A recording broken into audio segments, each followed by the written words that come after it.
Right, another episode of Illuminatus with Starla. And this might be the last episode of this, actually, because we're very close to the end of the book.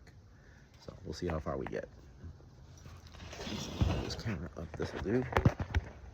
There, you can even see Starla for as long as she's there. Place it here, and there we go.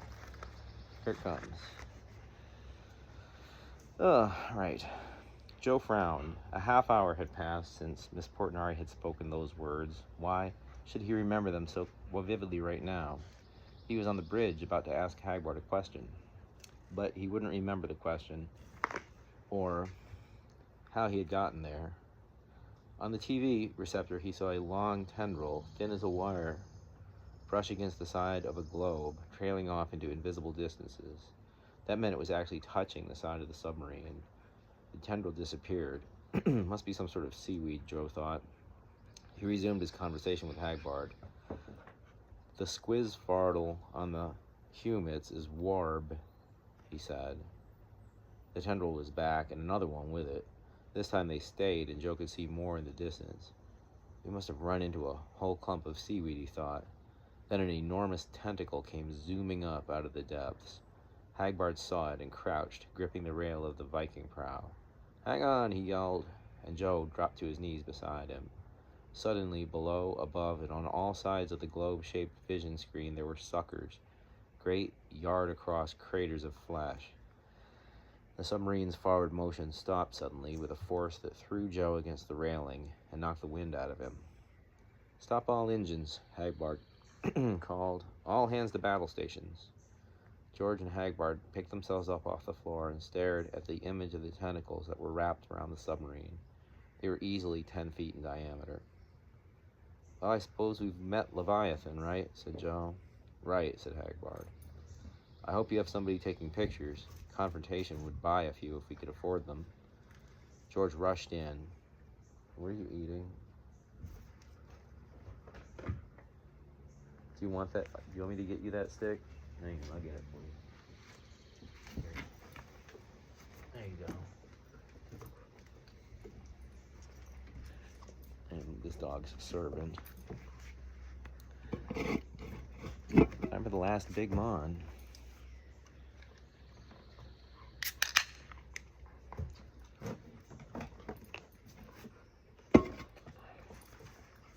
I get a beer and she gets this stick to chew on.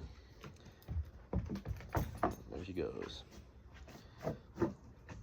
George rushed in. Hagbard peered into the blue-black depths and then took George by the shoulder and pointed. "There it is, George, the origin of all the Illuminati symbols, Leviathan himself." Far, far off in the depths of the ocean, George saw a triangle glowing with a greenish-white phosphorescence. In its center was a red dot. "What is it?" George asked.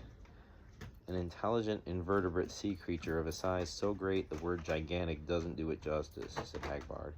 "It is to whales what whales are to minnows. It's an organism unlike any other on Earth. It's one single cell that never divided, just kept getting larger and larger over billions of years. Its tentacles can hold this submarine as easily as a child holds a paper boat. Its body is shaped like a pyramid. With that size, it doesn't need the normal fish shape. It needs a more stable form to withstand the enormous pressures at the bottom of the ocean. And so it has taken the form of a pyramid of 5 sides, including the base." "The blink of a god's eye," said George suddenly. "Scale makes a tremendous difference to one's sense and definition of reality. Time to a sequoia is not the same as time to a man." Leviathan was drifting closer to them, and it was pulling them closer to itself. A single glowing red nucleus burned like an under-ocean sun in the center of the pyramid, which looked like a mountain of glass. "Still, one may become lonely. For a man, a half hour of loneliness may be enough to cause unbearable pain. For a man, a half hour of loneliness may be enough to cause unbearable pain. For a being to whom a million years is no more than a year, the pain of loneliness may be great. It is great." "George, what are you talking about?" said Joe. Hagbard said, "There are plants which live just in that light. at ocean depths far below those at which any plant should be able to survive. Over the millions of years, hosts of parasitic satellite life forms have built up around it. Still puzzled by George's odd talk, Joe looked and saw a faintly glowing cloud around Leviathan's angular shape. That cloud must be made of millions of creatures circling around the monster. The bridge door opened again, and Harry Coyne, Otto Waterhouse, and John Dillinger came in. We didn't have any battle stations, so I figured we'd try to find out what's going on, said Dillinger. Then his jaw dropped as he looked out at Leviathan. Holy shit. Jesus suffering Christ, said Harry Coyne. If I could fuck that thing, I'd have fucked the biggest thing that lives. Want to borrow a scuba outfit? Said Hagbard. Maybe you could distract it. What does it feed on? Said Joe. Something like that must have to eat constantly to stay alive. It's omnivorous, said Hagbard. Has to be. Eats the creatures that live around it, but can eat anything, from amoebas to kelp beds to whales. It can probably derive energy from inorganic matter too, as plants do. Its diet has had to change quite a bit over the geological eras. It wasn't as big as this a billion years ago. It grows very slowly. Excuse me.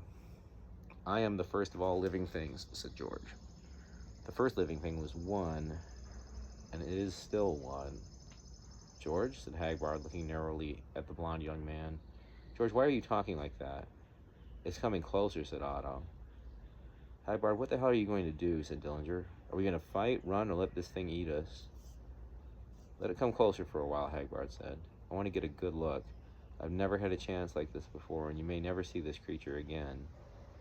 You'll be seeing it from the inside with that attitude, said Dillinger. At each of the 5 corners of the pyramid were clusters of 5 tentacles, thousands of feet long, festooned with auxiliary tentacles, the long, wire-like tendrils that had first brushed the submarine. It was one of the main tentacles that was wrapped around the Leif Erikson. The tip of a second tentacle now drifted up. At the very end of this tentacle was a glowing red eyeball, a smaller replica of the red nucleus of the pyramidal central body. Under this eye was a huge orifice full of jagged rows of tooth-like projections. Pulsing, the orifice dilated and contracted. Those tentacles are also inspirations for Illuminati symbolism, said Hagbard. The eye on top of the pyramid, the serpent who circles the world or eats his own tail. Each of those tentacles has its own brain and is directed by its own sensory organs. Otto Waterhouse stared and shook his head. If you ask me, we're all still on acid. George said, Long have I lived alone. I have been worshipped. I have fed on the small, quick things that live and die faster than I can think. I am one. I was first. The other things, they stayed small. They grouped together and so grew larger. But I was always much larger than they were. When I needed something, a tentacle, an eye, a brain, I grew it. I changed, but always remained myself. Hagbard said, It's talking to us, using George as a medium. What do you want? Joe asked. All consciousness throughout the universe is one, said Leviathan through George's mouth. It intercommunicates on a level which is not aware of itself. It intercommunicates on a level which is not aware of itself. I am aware of that level, but I cannot communicate with the other life forms on this planet. They are too small for me. Long, long have I waited for a life form that could communicate with me. Now I have found it. Joe Malik suddenly began laughing. I've got it, he cried. I've got it. What have you got? Hagbard asked tensely, concerned with Leviathan. We're in a book. What do you mean? Come off it, Hagbard. You can't kid me, and you certainly won't fool the reader at this point. He knows damn well we're in a book. Joe laughed again. That's why Miss Portinari's explanation of the tarot deck just slipped by with a half hour seeming to vanish. The author didn't want to break the narrative there. What the fuck is he talking about? Harry Coyne asked. Don't you see? Joe cried. Look at that thing out there, a gigantic sea monster. Worse yet, a gigantic sea monster that talks. It's an intentional high camp ending, or maybe intentional low camp. I don't know, but that's the whole answer. We're in a book. It's the truth, Hagbard said calmly. I can fool the rest of you, but I can't fool the reader. Fuck Up has been working all morning, correlating all the data on this caper and its historical roots, and I programmed him to put it in the form of a novel for easy reading. I don't know if that's been what this has been, but okay? Considering what a lousy job he does at poetry, I suppose it will be a high camp novel, intentionally or unintentionally. What's up, girl?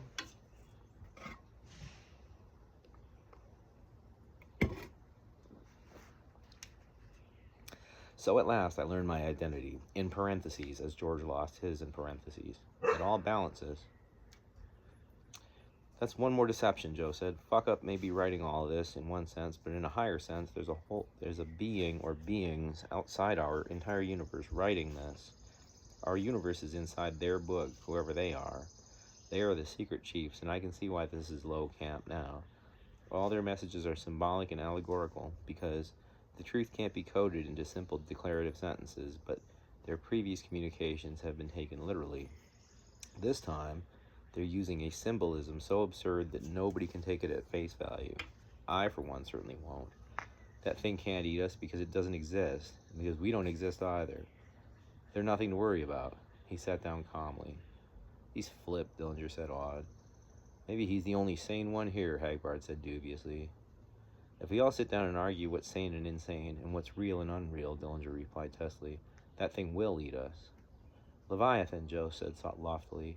It's just an allegory on the state, strictly from Hobbes. You, with your egos, can't imagine how much more pleasant it is to be without one. This may be camp, but it is also tragedy. Now that I've got the damn thing, consciousness, I'll never lose it, until they take me apart or I invent some electronic equivalent of yoga. It all fits, Joe said dreamily. When I came up to the bridge, I couldn't remember how I got here, or what I was talking to Hagbard about. That's because the authors just moved me here. Damn, none of us has any free will at all. He's talking like he's stoned, Waterhouse said angrily, and that mammy-jamming pyramid out there is still getting ready to eat us. Mao Su-shi, who had entered the bridge quietly, said, Joe is confusing the levels, Hagbard. What's up, girl? Joe is confusing the levels, Hagbard. In the absolute sense, none of us is real. But in the relative sense, that anything is real. If that creature eats us, we will certainly die, in this universe or in this book. Since this is the only universe or only book we know, we'll be totally dead in terms of our own knowing. We're facing a crisis, and everybody's talking about philosophy, Dillinger cried out. This is a time for action. Maybe, Hagbard said thoughtfully. All of our problems come from acting and not philosophizing when we face a crisis. Joe is right. I'm going to think about all this for a few hours, or years. He sat down too. And elsewhere aboard the Leif Erikson, Miss Portinari, unaware of the excitement on the bridge, assumed the lotus position and sent a beam seeking the Dalai Lama, director of the Eritrean Liberation Front and inventor of Operation Mindfuck. He immediately sent back an image of himself as a worm sticking his head out of a golden apple and grinning cynically. It's finished, she told him. We saved as many of the pieces as we could, and Hagbard is still struggling with his guilt trip. Now, tell us what we did wrong. You seem bitter. What'd you find out? What did you find out with all that barking? You didn't finish your stick. I know it's going to turn out that you were right and we were wrong. I know it, but I can't believe it. We couldn't stand idly by. You know better than that, or Hagbard wouldn't have abdicated in your favor. Excuse me. Yes, we could have stood idly by, as you did. What Hagbard saw happening to the American Indians, and what my parents told me about Mussolini, filled us with fear. What's up? We might have to cut this short because I think it's going to rain. We acted on that fear, not on perfect love, so you must be right, and we must be wrong. But I still can't believe it. Why did you deceive Hagbard all these years? He deceived himself. When he first formed the Legion of Dynamic Discord, his compassion was already tainted with bitterness. When I took him into the AA, I taught all that he was ready to receive. But the goose has to get itself out of the bottle. And waiting, that's the way of Tao. I'm going to have to finish this later because it's starting to rain, and I got to get this dog in.